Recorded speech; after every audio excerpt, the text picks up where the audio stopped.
Mesdames et messieurs, merci de rejoindre A30 Télévision pour vous informer. D'abord les titres. La République démocratique du Congo en phase de perdre plus de 300 millions de dollars américains à travers l'exécution du programme de 145 territoires. C'est ce qui ressort d'un rapport à mi-parcours publié ce jeudi sur le PDL 145 territoires. Le détail dans un instant. Vers une vague de formation des policiers pour prévenir les violations des droits de l'homme durant cette période électorale. C'est le ministre des Droits humains qui l'a annoncé pour pallier les répressions violentes des manifestations. En rapport avec les élections, le président d'Ensemble pour la République s'est enrôlé ce jeudi dans son fief à Lubumbashi. Moïse Katumbi est candidat déclaré à la présidentielle de cette année. Bonsoir. Le président de la République séjourne à Dakar dans le cadre de la deuxième édition du sommet sur l'agriculture et l'agroalimentaire aux côtés de 20 chefs d'État. Lors de son intervention, le chef de l'État a présenté sa politique de promotion de l'agriculture pour juguler la dépendance historique du pays au secteur minier. Suivez. Le continent africain s'engage dans une dynamique de recherche de voies et moyens d'atteindre sa souveraineté alimentaire grâce à son énorme potentiel dans le secteur de l'agriculture. C'est dans cette optique que le Sénégal abrite du 25 au 27 janvier 2023 le deuxième sommet sur l'alimentation en Afrique organisé par la Banque africaine de développement. À l'invitation du président du Sénégal, Macky Sall, président en exercice de l'Union africaine, le chef de l'État, Félix-Antoine Tshisekedi Tshilombo, président de la CEAC et de la SADC, est arrivé à Dakar, où il a pris part à ces sommets. Parmi ses homologues, une vingtaine de dirigeants africains attendus à ces assises. Dans son discours de circonstance, le chef de l'État sénégalais a indiqué que ces sommets visent à impliquer l'Afrique dans le chemin des solutions, la mettant dans les perspectives d'une agriculture moderne pour sa souveraineté alimentaire au-delà de la résilience. Le président Macky Sall a invité ses pairs à gagner le pari de la production agricole pour enrayer la sous-alimentation. L'Afrique devrait puiser dans son énorme potentiel pour se nourrir par elle-même et pourquoi pas nourrir le monde, a renchéri le président en exercice de l'Union africaine. Les chefs d'État se sont succédés pour parler de l'expérience de leur pays dans le domaine de l'agriculture. Le président de la République, Félix-Antoine Tshisekedi Tshilombo, a d'entrée de jeu remercié et félicité le président Macky Sall et la Banque africaine de développement pour cette initiative inédite permettant de mettre le chef d'État face aux bailleurs de fonds et autres associations, avant de souligner que dès son avènement à la magistrature suprême, il a pris l'option de diversifier l'économie de la RDC à travers deux grands secteurs, à savoir l'agriculture et les minéraux, très convoités par les agresseurs du pays. Pourquoi je voulais le diversifier? Évidemment parce que malheureusement, notre économie dépend beaucoup des mines et les mines sont à la base de beaucoup de nos malheurs. La preuve, en ce moment, nous vivons encore un de ces malheurs par l'agression rwandaise contre mon pays, et ça fait plus de 20 ans. Nous avons pointé plusieurs secteurs. Le secteur du manioc. Aujourd'hui, nous avons réussi à impliquer le manioc dans la fabrication du pain à hauteur de 10%. Cela nous a permis de faire des économies sur l'importation de blé, d'économies de l'ordre de 10 à 20 millions de dollars. Nous développons en ce moment des semences pour la culture du soja. Vous savez que le soja est très important pour lutter contre la malnutrition, mais également pour servir d'aliment pour le bétail. Nous faisons aussi dans la formation des moniteurs agricoles. La RDC est en marche. Elle est en train de s'élever, a dit le président de la République, soulignant que le pays a besoin d'accompagnement pour la paix et la stabilité. Les besoins également d'énergie pour développer les industries. À propos justement des industries, 8 sites sont identifiés à travers le pays et 3 zones agro-industrielles ont été développées, a indiqué le président de la République. Les chefs d'État participant aux travaux se sont ensuite retrouvés au cours d'un panel après leurs différents exposés. L'Association congolaise pour l'accès à la justice a dressé son bilan de la gestion du pays en 2022.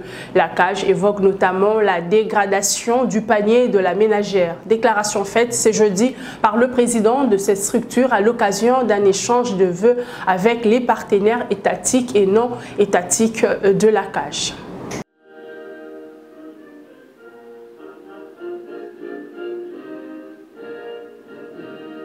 Pour l'année 2023 en cours, l'Association congolaise pour l'accès à la justice n'a pas dérogé à la règle, celui de présenter ses vœux à ses partenaires étatiques et non étatiques. À l'occasion, le président de la CAJ, Maître Georges Kapiamba, a passé en revue la situation actuelle du pays dans différents secteurs au cours de l'année 2022. Dans l'aspect sécuritaire, le coordonnateur de la CAJ a dénoncé la guerre que subit la RDC de la part du Rwanda sous couvert du M23 ainsi que l'indifférence de la communauté internationale. Force est cependant de constater que la commisération internationale à l'égard de la détresse ukrainienne est totalement absente quant au drame humanitaire engendré par la belligérance active du Rwanda à l'égard de la République démocratique du Congo.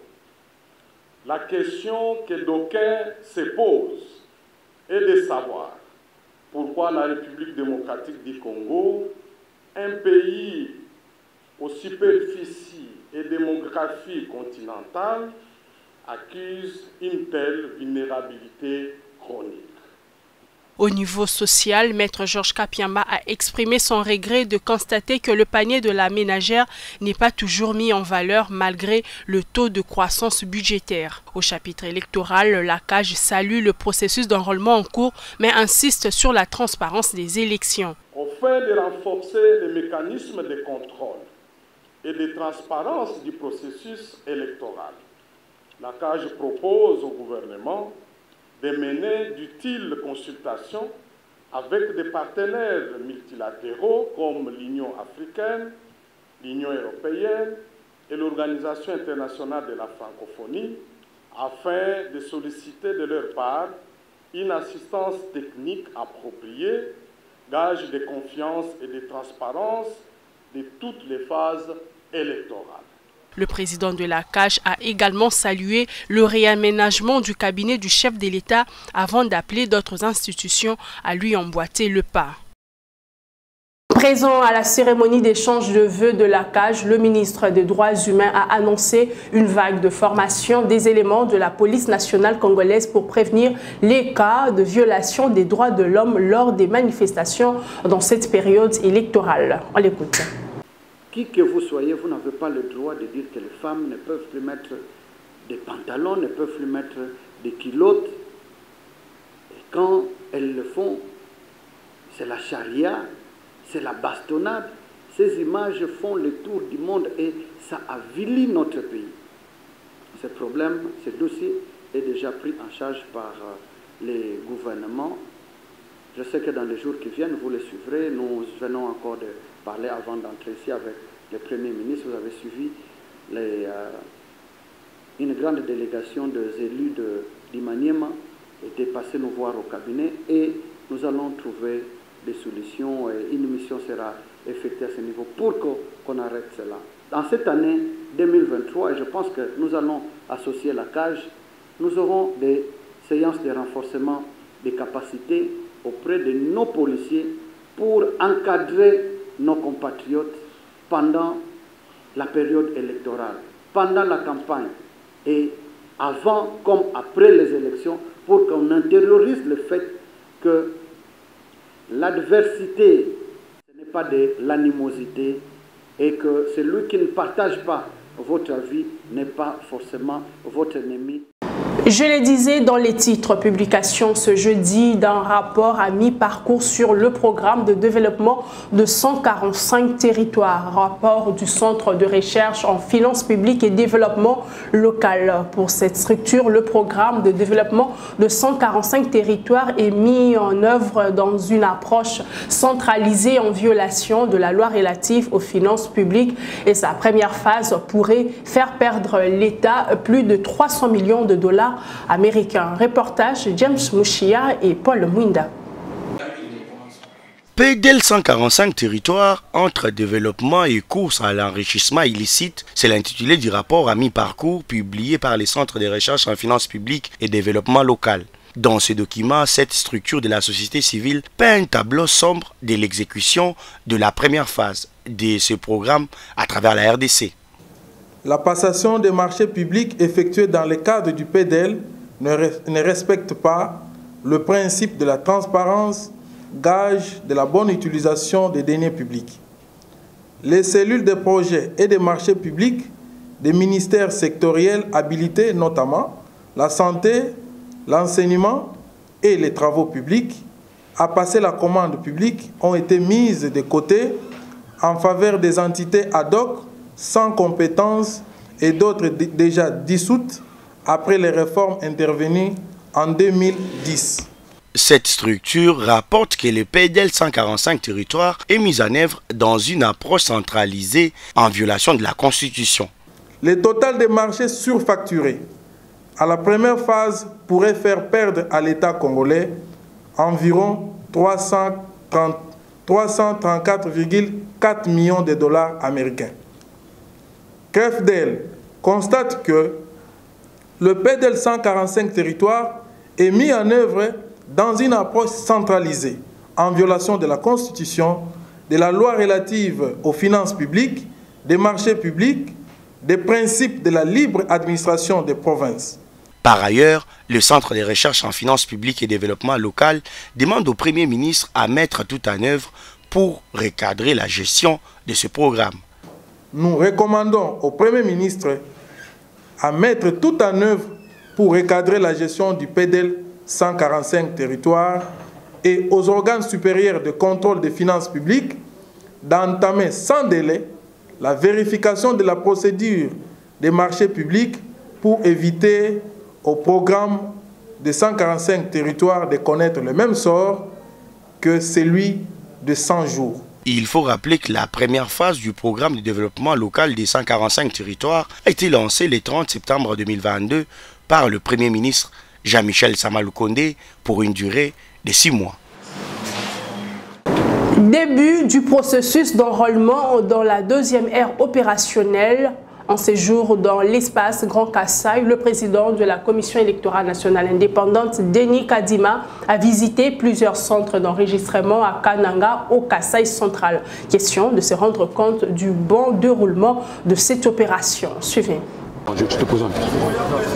Le président de la Commission électorale nationale indépendante a fait le déplacement dans le Congo profond, précisément à Kananga, pour lancer l'opération d'enrôlement et d'identification des électeurs dans la deuxième ère opérationnelle. Environ 15 millions de Congolais sont attendus pour être enrôlés dans cette zone qui comprend le Grand Katanga, dont la province du Haut-Katanga, l'Omami, le Lualaba et le Tanganyika. Comme vous pouvez le voir, l'enrôlement a déjà commencé. Et moi, je viens de l'intérieur. J'ai vu qu'il y a déjà une trentaine de personnes inscrites. Donc, on démarre et je pense que ça évolue très bien. Alors, vous parlez en termes de garantie. La garantie, c'est que la CENI est là pour s'assurer que chaque Congolaise et chaque Congolais du Kasaï central et des autres provinces concernées puissent être inscrits et recevoir sa carte d'électeur. L'espace Kasaï, qui comprend la province du Kasaï central, le Kasaï et le Sankoro, sont également à compter dans la deuxième ère opérationnelle les Congolais vivant en Afrique du Sud, en France et en Belgique. À Kananga, Denis Kadima a visité quelques centres d'inscription et a rassuré la population de l'engagement de son institution à assurer un bon déroulement de cette opération prévue du 25 janvier au 24 février. Au lendemain du lancement de l'opération d'enrôlement dans la deuxième ère opérationnelle, le président du parti politique Ensemble pour la République a obtenu sa carte d'électeur. Le choisi par Moïse Katumbi pour remplir son devoir civique, l'école Sainte-Marie dans la commune de Roaché à Lubumbashi. C'était ce jeudi en présence de plusieurs militants de son parti. Suivez. Ce sont des milliers de personnes qui ont accompagné le président du parti politique Ensemble pour la République pour remplir son devoir citoyen. Après une longue procession depuis sa résidence, c'est aux alentours de 12 heures de Lubumbashi que le cortège de Moïse Katumbi Tshapwe est arrivé à l'école catholique Sainte-Marie dans la commune de la Rouachi, l'un des centres choisis par la Commission électorale nationale indépendante pour l'opération d'identification et enrôlement des électeurs.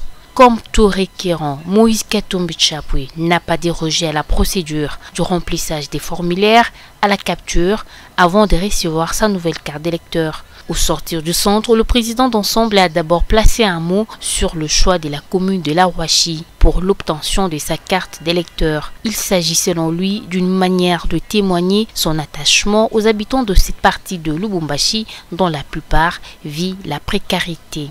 Par ailleurs, il a souligné avoir choisi la paroisse Sainte-Marie afin que la Mère de Jésus puisse intercéder en faveur de la population congolaise. Il s'y est de noter que l'enrôlement dans la deuxième ère opérationnelle, qui comprend la province du Haut-Katanga, a commencé le mercredi 25 janvier et prendra fin le 24 février prochain.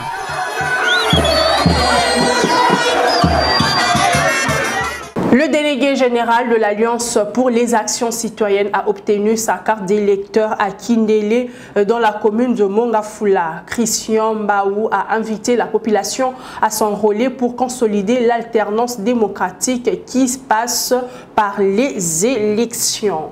Suivez. Le délégué général de l'Alliance pour les actions citoyennes AACNC, le professeur Christian Mbaou Kabango, est allé remplir son devoir civique le dimanche 22 janvier au quartier Kindélé. Arrivé au niveau du trafic de l'intendance de l'Uniki, il s'est vu être accueilli par une foule immense des partisans de la AAC qui s'étaient mobilisés pour l'accompagner à remplir son devoir civique.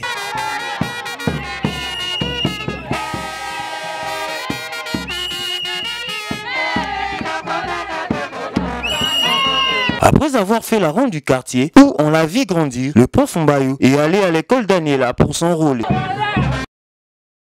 Enrôlement, il n'a pas manqué quoi dire à sa base de Kindélé et à toute la population de Lukunga en général. Il faut que tous nous allons nous faire enrôler. Nous sommes dans un processus d'alternance que nous avons déjà commencé. Et il faut que nous puissions maintenir l'élan et c'est par le vote que nous allons réussir. Et ne peuvent voter que ceux qui ont leur carte d'électeur en main. Donc nous invitons toute la population de tout Lukunga, pas seulement de Kindélé, de Zamba Télécom, tout le monde, Mboudi, nous invitons toute la population à s'enrôler pour que ce processus soit solidifié et que nous puissions tous nous retrouver au mois de décembre pour des élections. À présent, je vous laisse suivre le début de l'opération d'enrôlement et d'identification des Congolais de la France. C'est le premier vice-président de la Commission électorale nationale indépendante, Bienvenue Ilanga, qui a lancé ce processus qui se déroule à Paris au sein de l'ambassade de la République démocratique du Congo. Quant à moi, je vous dis au revoir.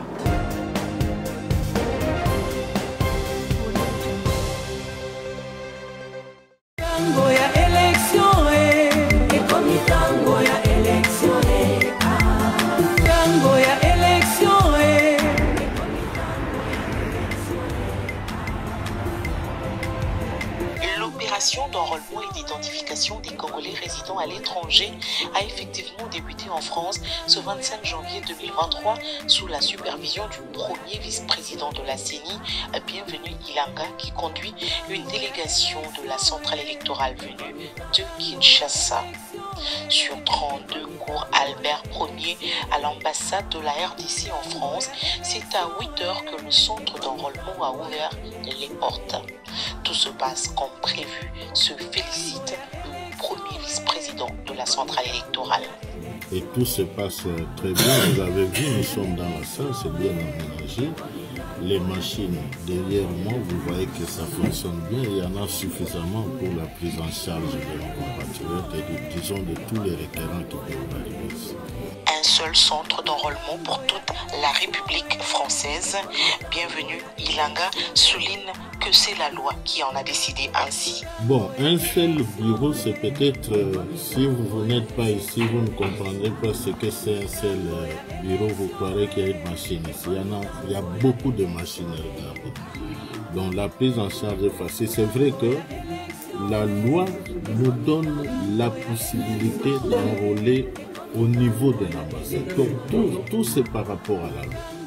Donc c'est ça ce que la loi dit, qu'on enrôle au niveau des ambassades et des représentations diplomatiques. Donc nous n'avons pas normalement la possibilité, nous en tant que CENI, d'organiser ça en dehors des lieux qui sont en fait reconnus par la loi. Donc ça, c'est pas à la CENI de délibérer, c'est vraiment la loi et que je pense que nous devons nous conformer à la loi. Le premier vice-président de la CENI rassure cependant sur le bon fonctionnement des machines. Oui, notre président, son Excellence Denis Kadima, avait fait une importante communication à ce sujet. Vous savez que nous avons commencé avec la première ère opérationnelle. C'est vrai qu'il s'est posé quelques problèmes, mais que nous avons résolu parce qu'actuellement, même au pays, ces problèmes ne se posent pas. Et les machines que nous avons amenées ici ont été actualisées et on a tenu compte de tous les petits problèmes qui s'étaient posés au début de l'opération. Au jour d'aujourd'hui, tous ces problèmes ont été à 90% résolus, donc nous avons confiance, nous croyons vraiment que les opérations se dérouleront très bien sans beaucoup de problèmes. Et ici en France, l'application Préaps fait ses preuves. Ça c'est vraiment une application magique qui nous aide à avancer vite. Nous pensons que les effectifs ou la vitesse passent même au double si l'on utilise l'application, Préaps. Du côté de ceux qui se sont déjà fait enrôler, c'est la satisfaction totale. Ça s'est bien passé, monsieur? Oui, ça s'est bien passé. J'ai reçu ma carte. On n'attend pas, c'est important. Tout s'est bien passé? Vous vous êtes préenregistré ou tout s'est passé ici? Bon, comme il n'y avait pas la connexion, j'ai tenté le pré-enregistrement dehors et puis ça n'a pas donné le pire. Rapidement, je suis allé là-bas et ils l'ont fait manuellement. Et c'était vite fait. Ça n'a pas fait beaucoup de temps. Non, vous avez fait à peu près combien de temps? Moi, je connais bien mes données, hein, c'est ça. Ce sont des gens qui ne connaissent pas, qui traînent. Mais moi, c'est moins de 5 minutes on a déjà tout coché et puis je sais. Maintenant, vous attendez que décembre. Oui. Est-ce qu'il y a peut-être une recommandation à faire à la CENI sur cette opération? Bon, peut-être que comme c'est le début, le tout premier jour, il n'y a pas encore de l'affluence. Je ne sais pas s'il y a beaucoup de monde, ça va peut-être inonder. Ça s'est très bien passé. On a trouvé que l'enrôlement est en train de se faire comme il faut. Et vu les normes, ils ont respecté les normes par rapport à tout ce qui se passe au niveau de l'ambassade. Alors pour nous, c'est une très grande joie aujourd'hui de voir que même le Parisien et le Français en général qui sont en France, donc sont en train de voter. Vous avez votre carte d'électeur en poche? J'en ai. La Commission électorale nationale indépendante entend enrôler un grand nombre des Congolais vivant en France. L'opération d'enrôlement des électeurs a aussi été lancée en Belgique et en Afrique du Sud pour le compte de la deuxième ère opérationnelle.